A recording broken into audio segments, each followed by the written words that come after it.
আসসালামু আলাইকুম।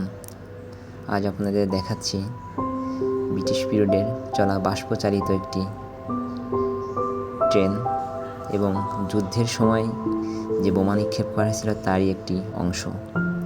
এটা রাখা রয়েছে ঈশ্বরদীর পাকশি রেলওয়ে ম্যানেজারের কার্যালয়।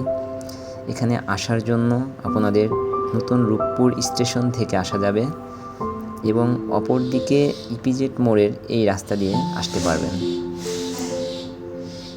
1971 সালে পাকিস্তানি হানাদার বাহিনী হার্ডিং ব্রিজ ভাঙার জন্য যে বোমা নিক্ষেপ করে তারই একটি বোমের অংশ বা খোসা এখানে দর্শনার্থীদের জন্য উন্মুক্ত অবস্থাতে রাখা রয়েছে। ইতিহাস এবং তারই পাশে বাষ্পচালিত ট্রেন।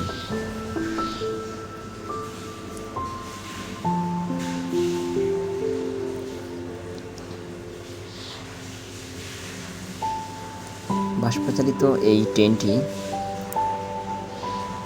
14 ফেব্রুয়ারি 1998 খ্রিস্টাব্দে রূপসা বাগেরহাট সেকশনে প্রথম চালু হয় ন্যারো গেজ 2 ফুট 6 ইঞ্চি ট্রেন, যা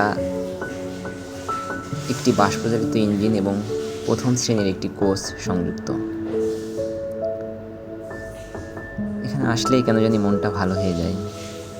ইতিহাস হয়ে দাঁড়িয়ে রয়েছে আজও। কালের বিবর্তনে আজ অনেক উন্নতি হয়েছে, কিন্তু বাষ্পচালিত ইঞ্জিনটি এখনও রয়েছে। আল্লাহ হাফেজ।